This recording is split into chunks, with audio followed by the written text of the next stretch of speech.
Bismillahirrahmanirrahim. Assalamualaikum warahmatullahi wabarakatuh. Alhamdulillah. Alhamdulillahilladzi an'amana bi ni'matil iman wal islam. Wa nusalli wa nusallim ala khairil anam, Sayyidina Muhammad sallallahu alaihi wasallam. Alhamdulillah, pujian bagi Allah dan salawat kepada Rasulullah sallallahu alaihi wasallam.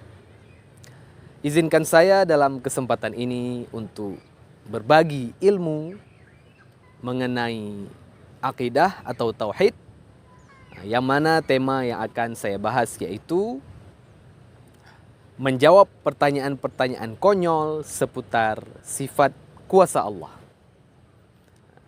Kaum muslimin sekalian, sahabat kurma kuliah Ramadan 5 menit yang dirahmati Allah,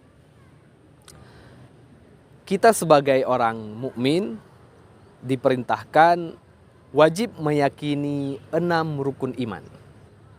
Di antaranya rukun iman yang pertama yaitu percaya kepada Allah Subhanahu wa taala. Nah, arti bukti kita percaya kepada Allah yaitu dengan meyakini bahwasanya Allah itu memiliki sifat-sifat dan nama-nama yang bagus.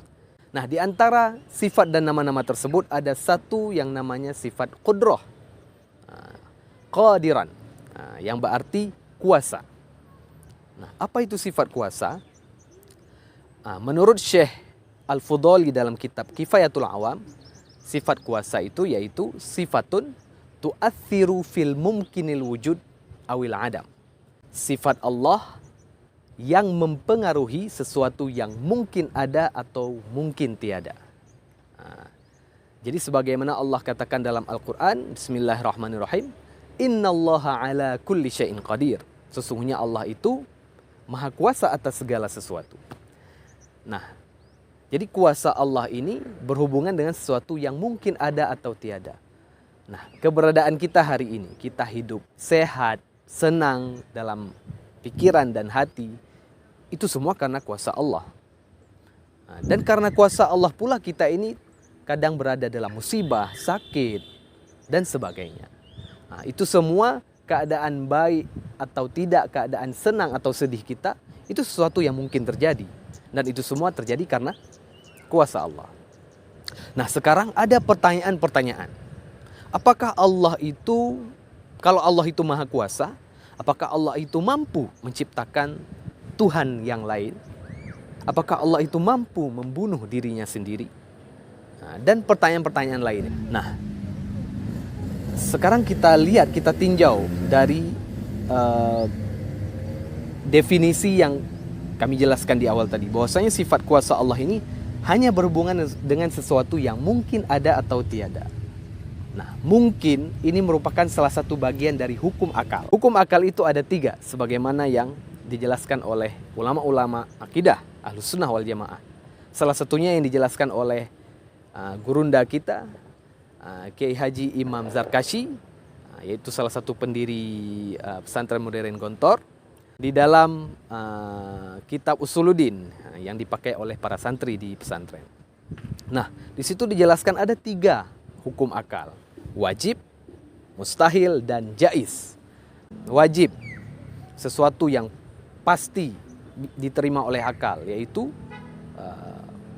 sesuatu yang bergerak itu tidak mungkin diam. Nah, sesuatu yang diam tidak bergerak. Nah, seperti masjid yang kita lihat di belakang, masjidnya diam. Nah, karena dia diam tidak mungkin bergerak. Nah, dan tidak akan bergerak, bukan tidak mungkin, tidak akan bergerak. Kalau dia bergerak dalam keadaan diam, berarti itu mustahil. Nah, begitupun dalam sifat Allah. Allah itu ada, wajib ada. Ketiadaan Allah itu mustahil. Nah, ada lagi jaiz namanya, sesuatu yang boleh, mungkin kita yakini ada atau tiada. Misalnya, oh hari ini hujan. Jadi bisa jadi hujan, bisa tidak. Nah, itu sesuatu yang mungkin terjadi atau tidak terjadi. Nah, mengenai pertanyaan yang konyol tadi, apakah Allah bisa menciptakan Tuhan yang lain? Nah, kita lihat pertanyaannya. Menciptakan Tuhan yang lain, berarti kan Tuhannya diciptakan. Nah, ini mustahil, sesuatu yang mustahil. Tuhan kok diciptakan? Tuhan itu kan pencipta. Nah, jadi kalau diciptakan kemudian ada Tuhan yang lain, berarti Tuhannya bukan Esa lagi. Berarti ini membatalkan sifat wahdaniyah Allah, sifat keesaan Allah. Nah, dan ini sesuatu yang mustahil. Maka pertanyaannya sendiri sudah error, sudah salah. Kemudian ada lagi, apakah Allah bisa membunuh dirinya sendiri? Nah, membunuh diri sehingga ia mati, nah itu berarti sesuatu yang mustahil. Karena Allah itu sifatnya baqa, abadi. Nah, jadi pertanyaan ini sendiri sudah keliru sebenarnya, tidak patut dipertanyakan. Jadi dalam ilmu akidah pun tidak semua pertanyaan ini bisa kita tanyakan ke Allah. Karena dia menurut porsinya. Ibarat kita bertanya, bagaimana cara kucing menggonggong? Bagaimana cara anjing mengeong? Nah, itu kan pertanyaannya sudah tidak tepat.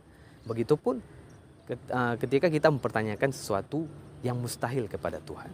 Jadi pertanyaan-pertanyaan yang konyol tadi memang tidak patut dipertanyakan dan karena pertanyaannya sendiri sudah keliru. Maka sekali lagi kami tegaskan bahwasanya kuasa Allah itu hanya berhubungan dengan sesuatu yang mungkin, bukan sesuatu yang wajib ataupun mustahil. Semoga dengan apa yang kami sampaikan tadi ini bisa membawa manfaat, menjadikan pelajaran bagi kita semua. Mohon maaf apabila ada kesalahan kata. Terima kasih. Wallahu muwaffiq ila aqwamit thoriq. Wassalamualaikum warahmatullahi wabarakatuh.